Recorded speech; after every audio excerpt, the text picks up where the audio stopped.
task to translate is both an honor and a big challenge because it's very difficult to abbreviate such a beautiful khutbah. I'll try my best, inshallah. The Sheikh said that suppose you go home and you find that you received a top secret letter that really surprised you. This book or letter is sent by the malak, the angel that record your wrong deeds.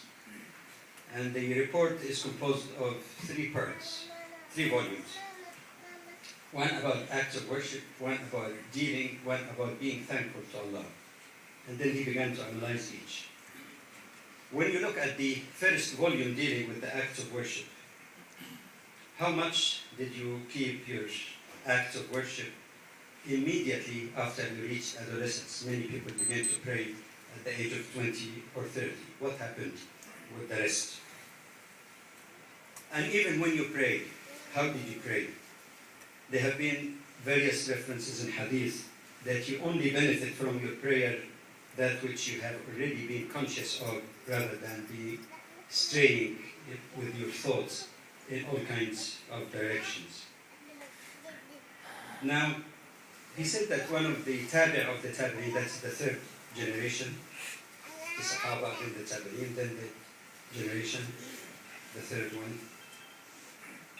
One of them, by the name of Hatim, was once praying in the masjid, and the masjid was all full of people. But when he made the taslima, he did not find any person behind him. And then he heard noise outside of the masjid. So he went out and said, what's happening? They asked him, didn't you hear something in the 2nd rak'ah? He said, what's that? He said, one of the columns of the mosque fell down, and we were afraid that the ceiling of the would collapse upon us, the roof would collapse upon us, so we all ran out of the masjid. And then they started to ask him, they were really wondering, how come he didn't feel it? He said, what happened to you? He said, well, just let's straight to the story. He said that when I come to the prayer, I make the ablution purely and correctly, completely. Then I sit in the place where I'm going to pray and try to put myself together, like meaning psychologically be prepared for the prayer. And then I stand, I recite the Quran, reflect on it. When I make ruku' and sujood, I do it with humility. I put as if the paradise is to my left, the hellfire is to, or paradise to my right, the hellfire to my left, the Kaaba, wherever I am, the Kaaba is imagined or envisioned in front of me, and the angel of death is behind me.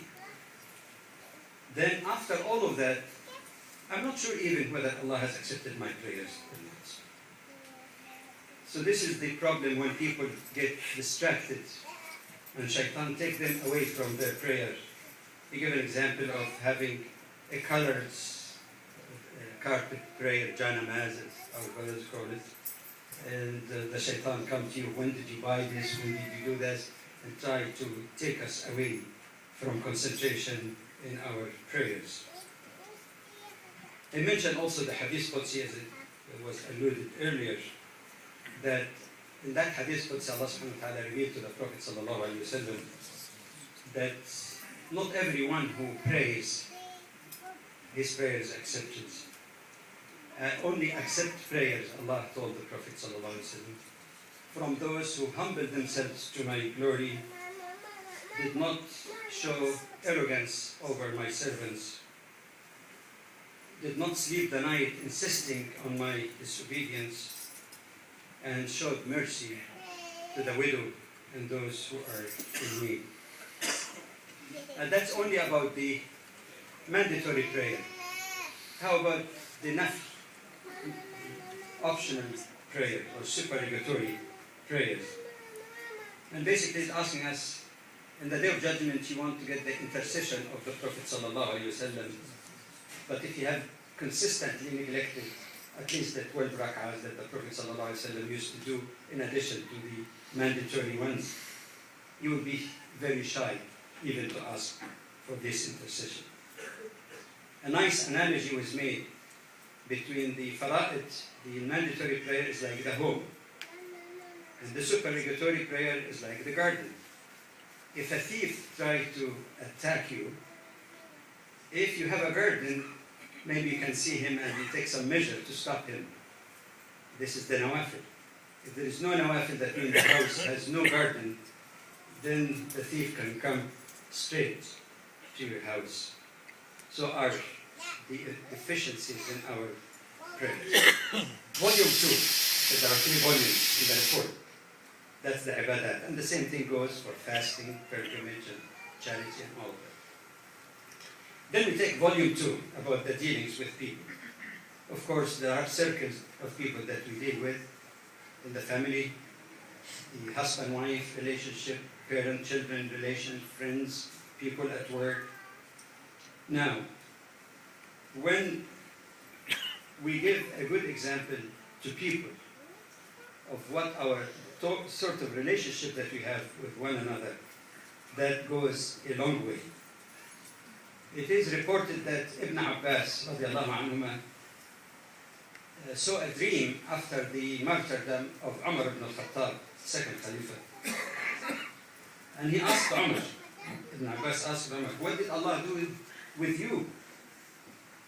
Umar said, all my work was just about to shake and fall down, had it not been for the mercy of Allah subhanahu wa ta'ala and His leniency. So Ibn Abbas asked him, where are you now? And he quoted from the ayah in the Quran, I am in a place or a seat of truth under the shadow of the King, meaning Allah subhanahu wa ta'ala, who is able to do all things. So Ibn Abbas was wondering, but why did Allah enter you into paradise? Is that because you supported Islam? And of course, you know the great effort made by Umar to advance the cause of Allah, cause of Islam.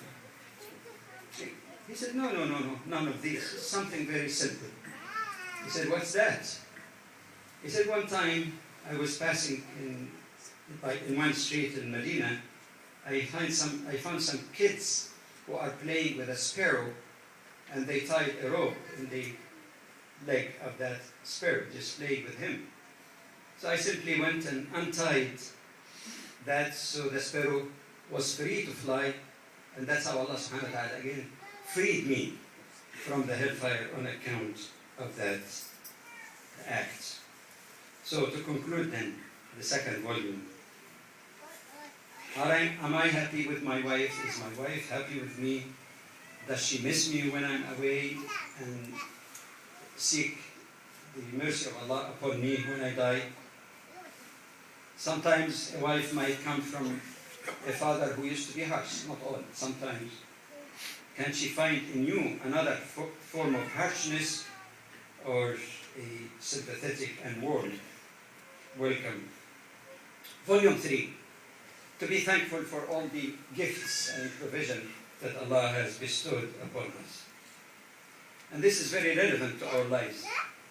Sometimes we get into a difference of opinion or dispute with our brothers, with our spouses, with our friends.